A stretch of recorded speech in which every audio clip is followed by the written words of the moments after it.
Hello everyone, welcome to my YouTube channel rise edu hub. My name is Amit Agrawal और आज हम पढ़ने जा रहे हैं सीबीएसई क्लास 12 इंग्लिश की बुक फ्लेमिंगो की first poem my mother at 66। आइए कुछ ऑथर के बारे में जान लेते हैं। इस पोएम की जो ऑथर हैं वह है कमला दास, और कमला दास का जन्म केरला के मालाबार में हुआ था। ये बहुत ही फेमस एंग्लो इंडियन पोएट थी और साथ ही साथ एक मलयालम लेखिका भी थी। ये मलयालम भाषा में शॉर्ट स्टोरीज लिखा करती थी, जिसके अंदर इनका नाम माधवी कट्टी हुआ करता था। और जब कमला दास इंग्लिश में पोएम लिखा करती थी तो इनका निकनेम कमला दास होता था।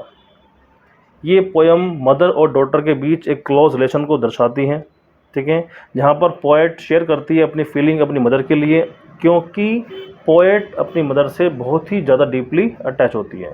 तो आइए पोएम स्टार्ट करते हैं। Driving from my parents home to Cochin last Friday. जो पोएट है अपने पेरेंट्स के घर से ड्राइव करते हुए कोचिन एयरपोर्ट की तरफ जा रही होती हैं।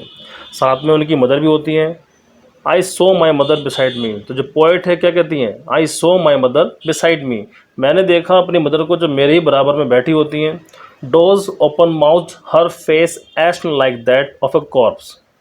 पोएट को अपनी मदर का चेहरा कैसा लगता है। डोज ओपन माउथ, डोज का मतलब होता है लाइट स्लीप, हल्की सी नींद ले लेना। ओपन माउथ, उनका मुंह खुला हुआ था और उनका चेहरा बिल्कुल ऐसे लग रहा था जैसे डेड बॉडी का चेहरा, क्योंकि डेड बॉडी का चेहरा बिल्कुल क्या जाता है, निर्जीव सा हो जाता है, पेल हो जाता है और कलरलेस हो जाता है, ठीक है। तो यहाँ पर जो पोएट है, लाइन को दोबारा समझिएगा। आई सो माई मदर बिसाइड मी, तो मैंने देखा अपनी मदर को जो मेरे बराबर में बैठी हुई थी। डोज, उबासी लेती हुई। ओपन माउथ, उनका मुंह खुला हुआ था और उनका जो चेहरा है बिल्कुल कलरलेस हो गया था, जैसे किसी डेड बॉडी का चेहरा होता है। And realised with pain that she was as old as she looked but soon put that thought away.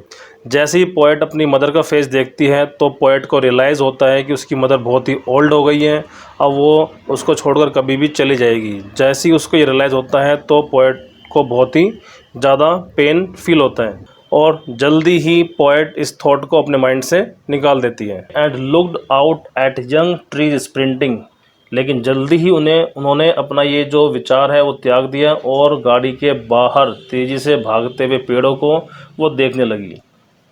The Mary children spilling out of their homes, और उन्होंने क्या देखा, जो बच्चे घरों के बाहर निकलकर दौड़ लगा रहे हैं, हंसी खुशी खेल रहे हैं, ठीक है, उनको देखा। But after the airport security check, जब वो एयरपोर्ट पर पहुंच जाते हैं और उसकी सिक्योरिटी चेक कराने के बाद, standing a few yards away I looked again at her. Security check कराने के बाद जब पोएट अपनी मदर से कुछ दूरी पर खड़ी होती हैं तो वो दोबारा से अपनी मदर को देखती हैं तो कैसे लगती हैं। वैन होती है टायर्ड, इमोशनली डिस्ट्रेस, जो बहुत ही ज़्यादा थकी हुई होती है, परेशान होती हैं, ठीक है। तो उनको अपनी मदर बिल्कुल वैसी लगती है, ठीक है। पेल मतलब कलरलेस, बिल्कुल वो नजर आता जैसे as a late winter's moon, जैसे विंटर का मून होता है, कलरलेस होता है, बिल्कुल पेल होता है, ऐसे ही उसको अपनी मदर का चेहरा भी नजर आता है। And felt that old familiar एक, ठीक है, और वो ये सब देखकर उनको एक बचपन की पारिवारिक जो पीड़ा है उनको देखा ना, माई चाइल्डहुड फियर, बचपन का जो उनको डर है कि उनकी जो मदर है उनको छोड़ के चले जाएंगी, ठीक है, ये उनका दर्द जाग जाता है। बट ऑल आई सेड, लेकिन इन सब के बावजूद मैंने क्या कहा, सी यू सून अम्मा, अम्मा फिर मिलते हैं। ऑल आई डिड वाज, ठीक है, और बस मैंने क्या किया, smile and smile and smile, ठीक है। ये थी हमारी पोएम। अब इसमें कुछ डिफ़िकल्ट वर्ड्स हमारे पास में हैं। डोज, इसका मीनिंग होता है light sleep. Ashen, very pale, colourless भी बोल सकते हैं।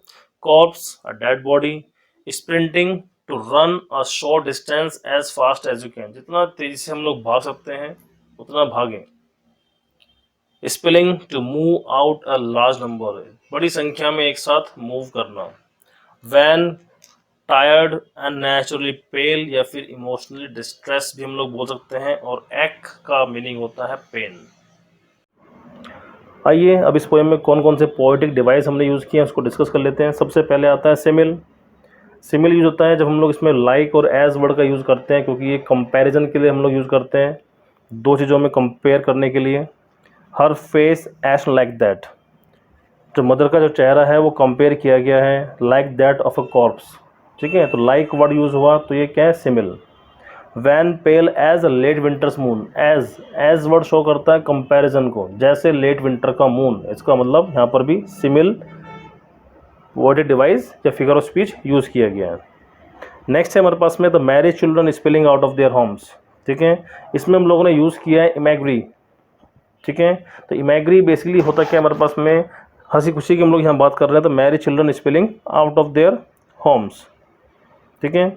जो नंबर 3 है हमारे पास में, उसको हमें पढ़ना है, देखिए पर्सोनिफिकेशन। इसमें थर्ड जो पोएटिक डिवाइस यूज़ किया गया है, personification, young trees sprinting, young trees sprinting.